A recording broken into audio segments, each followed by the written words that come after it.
Mobilisation de taille ce jeudi à l'occasion du retour au pays du président de la République après un bref séjour passé à Bruxelles. Malgré la pluie, les partis politiques membres de l'Union sacrée ont fait le déplacement de l'aéroport de Ndjili. Ces derniers ont tenu à réserver au président de la République l'accueil délirant.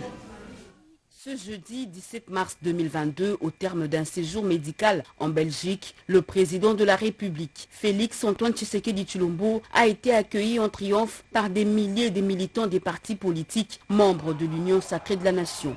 Présent à l'aéroport international de Ndjili, aux côtés du comité d'accueil constitué essentiellement des chefs des institutions, les partis membres de l'Union sacrée de la Nation ont réservé un accueil digne au chef de l'État. Ils ont bravé la pluie, prouvant ainsi une fois de plus leur attachement au chef de l'État après un séjour privé médical à Bruxelles. Comme dans ses habitudes, l'Alliance des forces démocratiques du Congo, AFDC, parti cher au président du Sénat, le professeur Modeste Bahati Lukwebo, a fait une mobilisation impressionnante de ses militants. Sous l'encadrement de la présidente nationale par intérim, Marie-Jacqueline Rumboukazang, les cadres et militants de la FDC étaient très nombreux le long de grandes artères de la ville-province Kinshasa pour souhaiter un bon retour au pays à leur candidat pour la présidentielle de 2023, Félix-Antoine Tshisekedi Tshilombo.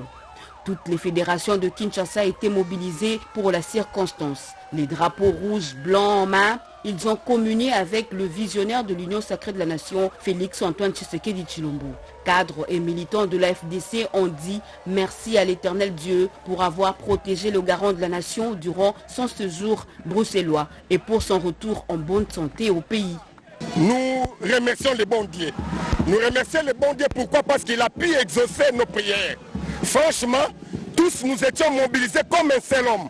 Prier pour notre président, parce qu'on l'aime bien.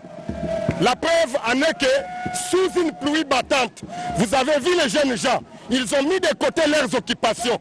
Ils sont venus accueillir leur président. Sans argent, on est là pour chanter pour la gloire de notre président, on l'aime bien. L'accueil réservé au président de la République par des cadres et militants de l'AFDC prouve combien cette formation politique est attachée à la vision de Félix-Antoine Tshisekedi Tshilombo. C'est aussi la preuve que le président de la République a raison de compter sur l'accompagnement de Modeste Bahati Lukwebo et de son regroupement politique AFDCA dans chaque circonstance.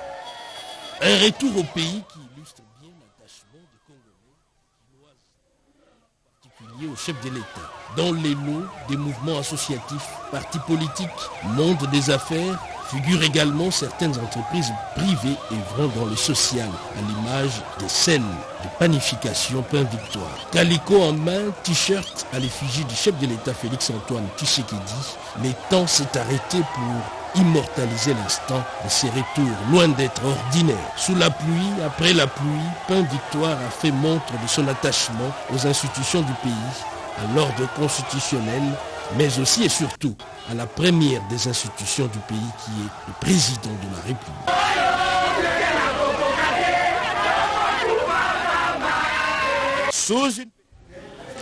À la primature, hier jeudi 17 mars, le Premier ministre y a accordé une audience. Jean-Michel Samalukonde Kyenge a échangé avec Brian Nelson, sous-secrétaire d'État américain du département du Trésor chargé du terrorisme et du renseignement financier. Une audience qui a été suivie pour nous par Parti Tondouangou, Marcel Moubenga.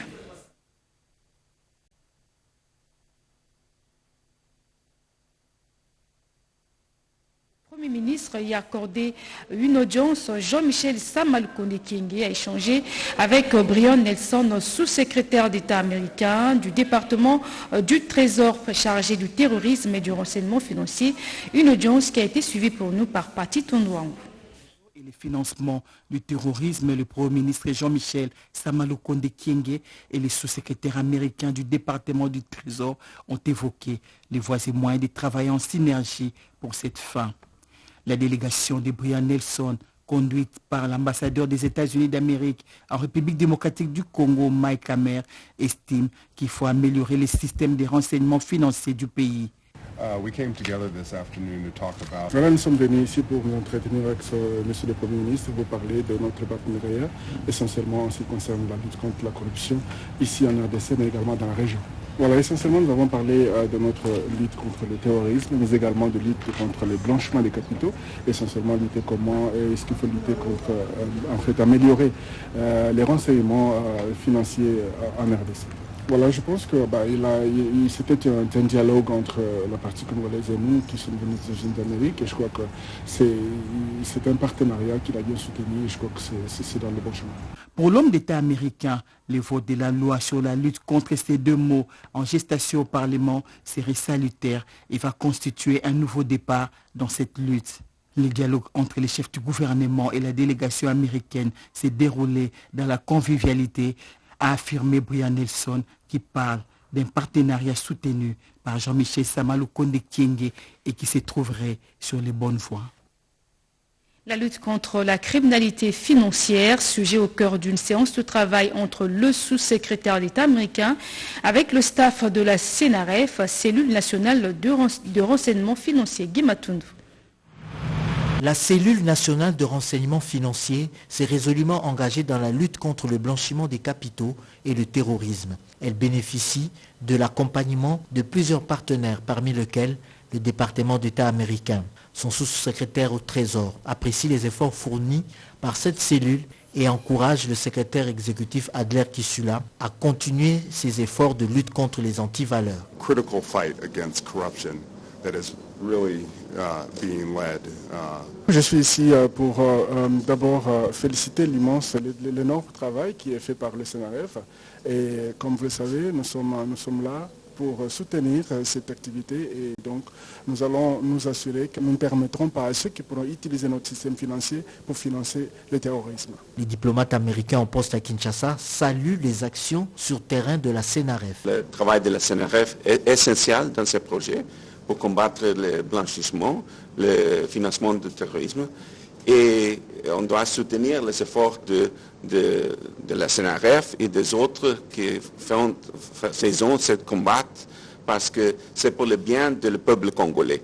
La RDC a un potentiel énorme, on le savait bien, mais pour réaliser ce potentiel, c'est vraiment important que l'argent du peuple est utilisé pour le peuple. Pour Washington, la CNRF fait partie intégrante du partenariat privilégié pour la paix conclu avec le gouvernement congolais. Et puis sachez que le président du Sénat a échangé avec une délégation des députés tanzaniens des faits et d'autres détails dans ce reportage. Modeste Bahati Lukwebo a reçu dans son cabinet de travail une importante délégation des députés tanzaniens venus lui présenter des civilités. Cette délégation a aussi abordé avec le speaker de la Chambre haute du Parlement des questions liées aux relations diplomatiques entre la RDC et la Tanzanie. Un mort et 7 blessés graves dans un incendie d'un dépôt de carburant au quartier des Bonhommes dans la commune de Matité. Les causes de ce drame seraient liées aux mauvaises conditions d'entreposage. Juste là, nous rapporte Séverine Pascal Katanda. C'est autour de 20h du mercredi 16 mars que les habitants du quartier des Bonhommes, non loin du pont Matete, ont vu ce feu apparaître, avancer à grande vitesse et consumant tout sur son passage jusqu'à atteindre les alentours de la station Ingène. Les dégâts sont très considérables. Il s'agit d'un incendie d'un dépôt de carburant hors norme. L'ironie du sort est que le propriétaire serait un cadre du ministère des hydrocarbures dont le tutélaire est engagé dans la lutte ferme contre les mauvais stockages de produits pétroliers. Le ministre national des hydrocarbures Didier Boudimbu est descendu sur les lieux dans la même soirée pour se rendre compte de l'ampleur du sinistre. On nous dit qu'il y a une dame qui tient ici, apparemment elle est des hydrocarbures, elle fait le stockage, mais je pense que ça c'est pas le stockage. Le ministère va se porter partie civile, il va porter plainte dès demain matin et il faudra appréhender cette dame-là. On va sortir une commission dans les 48 heures qui va aller fouiller tous les dépôts clandestins, que ce soit à Mariano.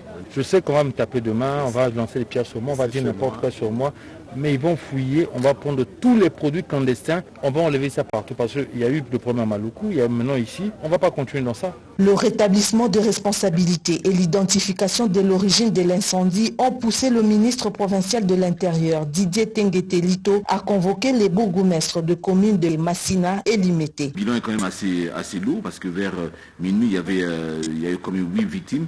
Dans les 8 victimes, il y avait un enfant de 13 ans qui a été brûlé pratiquement au-delà du 2e degré, qui malheureusement en fait, a succombé de ses blessures. Et puis il y a 7 autres blessés qui en fait par la suite ont été acheminés au niveau de l'hôpital Akram, qui se trouve en fait au niveau du quartier Salonga Limité, et puis un autre hôpital au niveau de la commune de Matete. Et les bourgmestres ont été instruits de fermer toutes ces activités.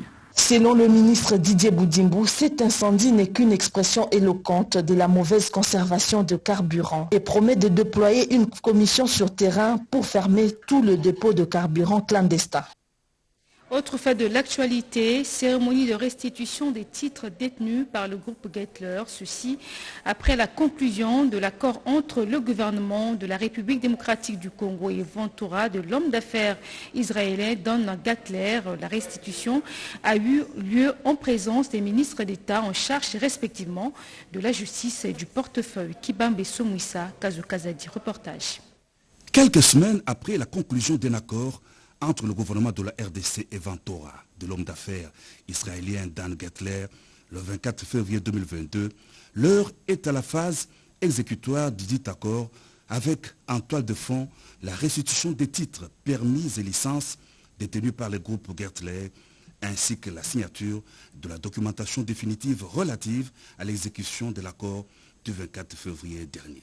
C'est une phase très importante qui a réuni dans la salle du 24 janvier 2019 du Palais de la Nation, les ministres d'État, ministres en charge respectivement de la justice et garde des Sceaux, Madame Rose Mutombo, et du portefeuille, Princesse Adèle Kaïnda, les directeurs de cabinet du chef de l'État, Guilain Niembo, les ministres des hydrocarbures, Didier Boudimbo, les vice-ministres des mines, Motemona, et des responsables de Ventura, de la Gécamine et de la Sokimo. Au total, 4 accords ont été signés entre le gouvernement de la RDC et Ventura, à savoir la documentation définitive relative à l'exécution de l'accord du 24 février, les accords transactionnels sur les blocs pétroliers de Graben-Albertine, sur les royalties KCC Mutanda et Metal Col et sur le projet Moku Beverendi.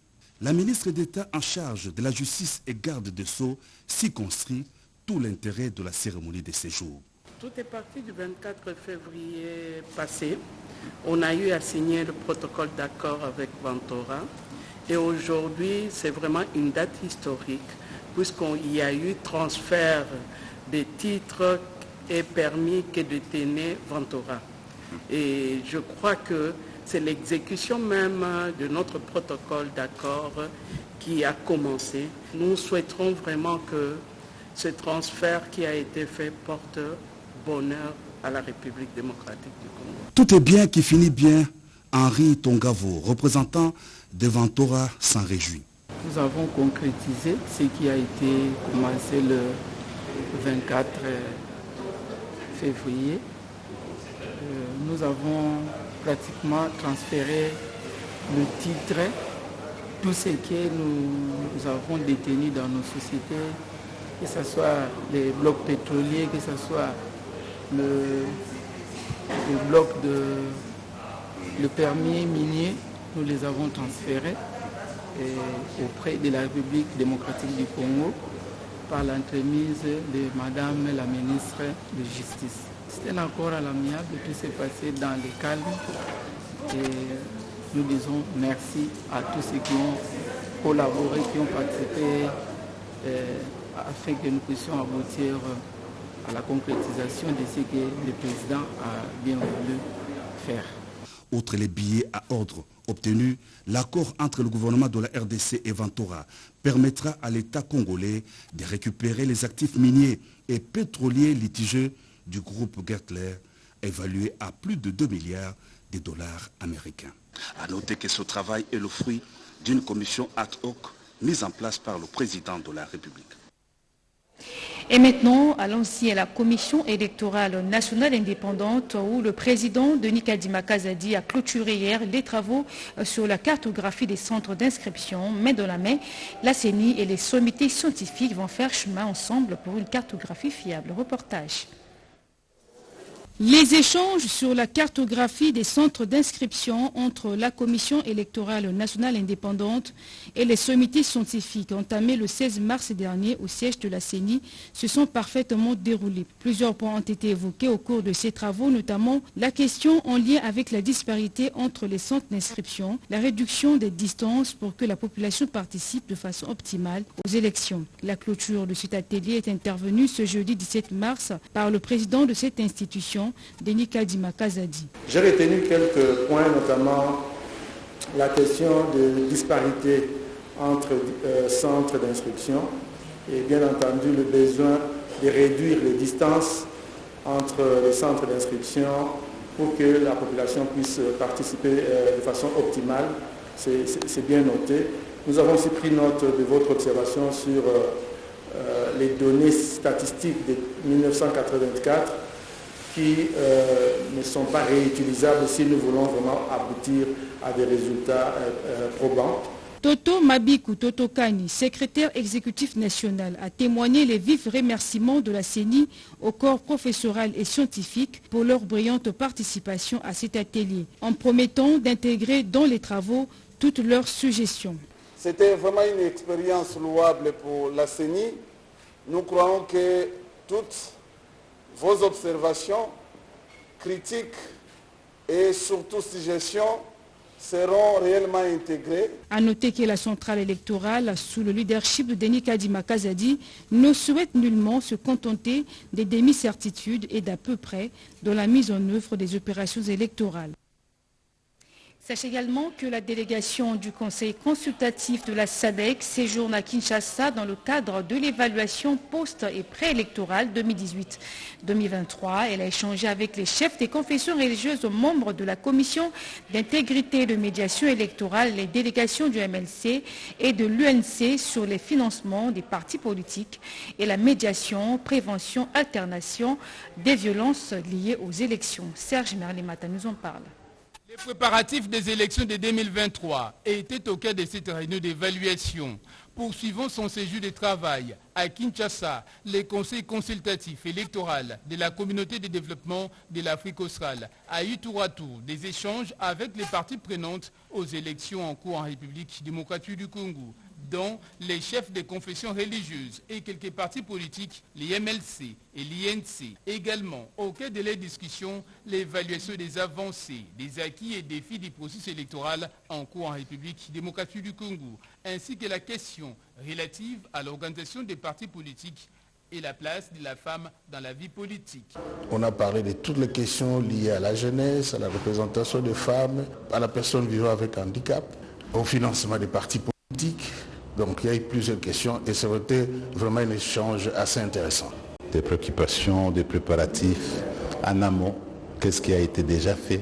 Préoccupation de la SADC qui a eu cette mission, c'est de voir, vérifier et accompagner en même temps, savoir si les règles de jeu ont été respectées. Les chefs qui ont été reçus par cette mission aujourd'hui avait donné, n'est-ce pas, en bref, la situation telle que nous l'avons vécue jusqu'à aujourd'hui. Cette série de consultations est conforme avec les principes et lignes directrices de la SADC régissant les élections démocratiques.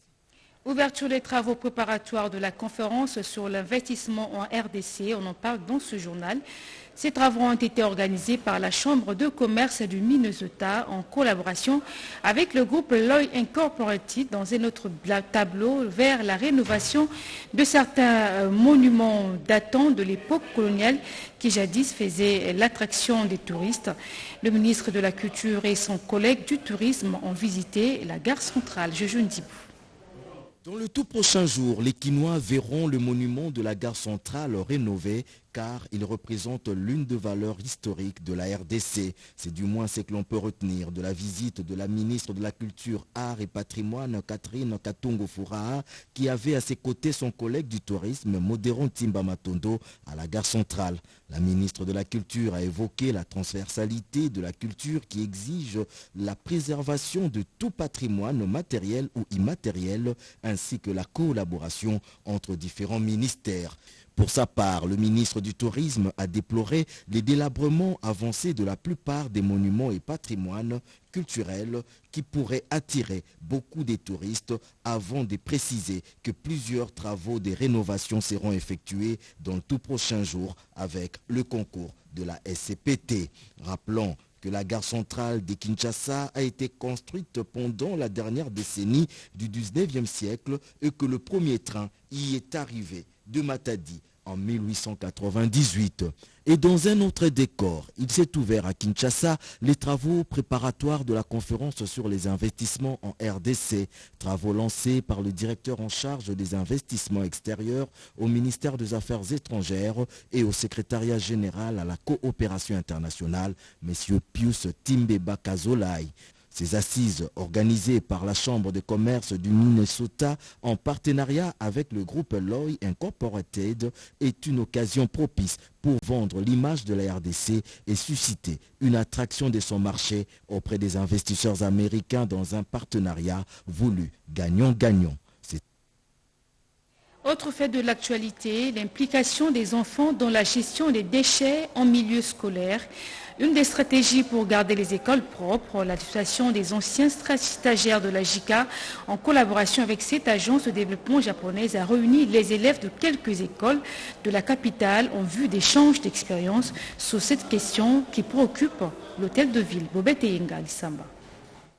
C'est une matinée scientifique et didactique organisée ce jeudi 17 mars par l'association des anciens stagiaires de la JICA. Objectif, sensibiliser et impliquer ces élèves, futurs cadres du pays, dans la gestion quotidienne des déchets et améliorer leur environnement immédiat. Initiative saluée par le représentant résident de la JICA, Shibata. Cette initiative, après l'expérience de stage au Japon, ça va contribuer beaucoup pour que le futur Kinshasa Bopeto. Le secrétaire général de l'ASJICA, Mathias Nzanga, explique les motivations de cette activité. Nous avons essayé de cibler les enfants pour la gestion des déchets.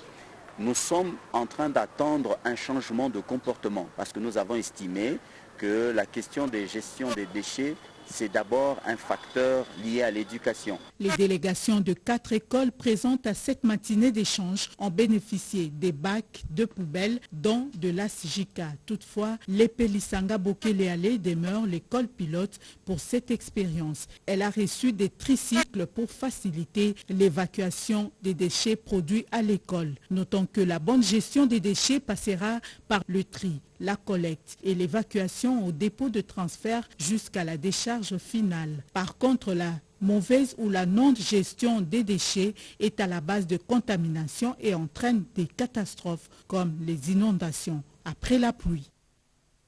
Les nouvelles de nos provinces ont tourné dans le Grand Équateur. Le ministre de l'Enseignement supérieur et universitaire Moïndo Nzangi apporte l'information et la formation sur le système LMD.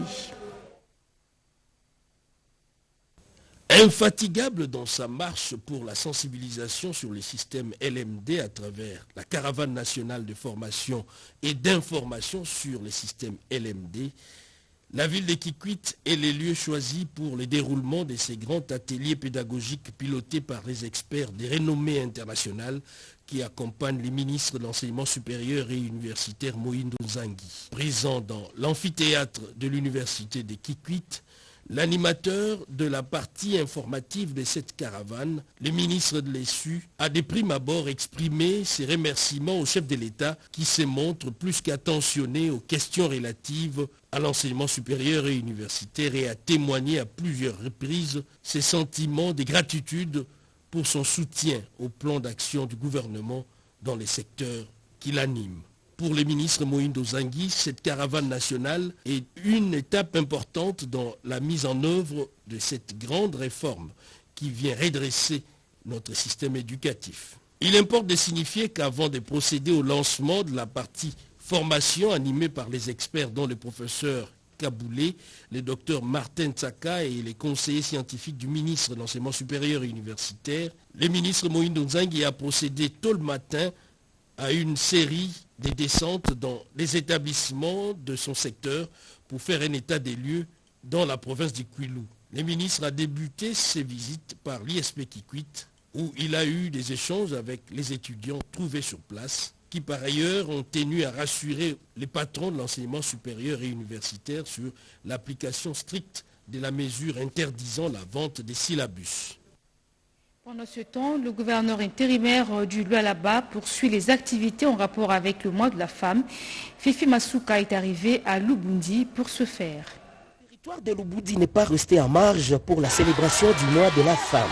Le gouverneur intérimaire du Lualaba, Fifi Masuka Saini, a délégué la commissaire générale en charge de l'entrepreneuriat, Madame Lydia Kapapa, pour commémorer cette journée avec les femmes de Lubundi et celles de Bunkeya, en les sensibilisant sur l'autoprise en charge selon le thème de l'année qu'est l'autonomisation de la femme.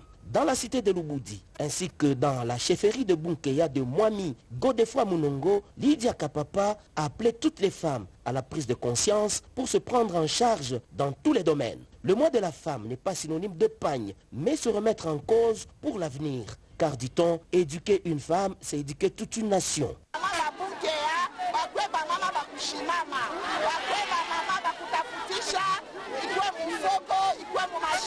Le gouvernement provincial que dirige Madame le gouverneur intérimaire Fifi Masuka Saini est disposé à accompagner les femmes réunies dans les différentes associations pour que l'autonomisation soit réelle. Lydia Kapapa a encouragé toutes les femmes de s'organiser dans les associations et a procédé à la remise des matériels et des enveloppes aux associations existantes, un appui du gouvernement provincial du Lualaba. Une première dans le territoire de Lubundi et la chefferie de Bunkeya. Les femmes internées à la maternité de Bunkeya n'ont pas été oubliées. Lydia Kapapa a, au nom de Madame Fifi Masuka Saini, payé les frais d'accouchement et de sortie ainsi qu'à la distribution des pagnes pour célébrer cette journée de la femme. Et pour terminer, rendons-nous de la province du Maniema où une ville morte a été décrétée dans la ville de Kindu par la société civile. Le constat est fait ici par la RTNC Kindu. Voici la réponse de la population du Maniema réservée à l'appel à la ville morte décrétée aujourd'hui dans la ville de Kindu par la coordination de la société civile vive du Maniema. La population a dit non à la paralysie de la ville comme d'habitude très tôt le matin. Chacune et chacun était déjà à son poste de travail, répondre à ses activités quotidiennes, école, université, opérations économiques, activités administratives, ainsi que tous les lieux de commerce étaient au rendez-vous. Junior Kibungi Mutaga, ministre provincial de la Santé publique, faisant office du gouverneur intérimaire du Maniema, Afani Idrissa Mongala, en mission était déjà sur le terrain depuis 6 heures du matin pour le constat. Il est passé successivement au marché secondaire de Makengele en passant par l'avenue 4 janvier jusqu'au beach. Il félicite la population pour avoir boycotté l'appel de la coordination de Sosima et à choisir le camp du développement de la province. Je demande à la population de croire toujours aux actions du chef de l'État, son Excellence Félix Antoine Tshisekedi, dont nous félicitons le retour dans notre pays aujourd'hui, et dire que dans la province, la vision du chef de l'État est matérialisée par son Excellence Monsieur le gouverneur à l'intérim du Maniema, je cite ici Afani Idrissa Mongala, qui est en train de matérialiser la vision du chef de l'État dans notre province. Donc nous espérons un avenir meilleur pour notre province. Échec de la ville morte à Kindu au Maniema. La population a tranché. Vive la démocratie! Ainsi donc s'achève cette édition. Merci à vous de l'avoir suivi. L'information continue sur la chaîne nationale. Au revoir.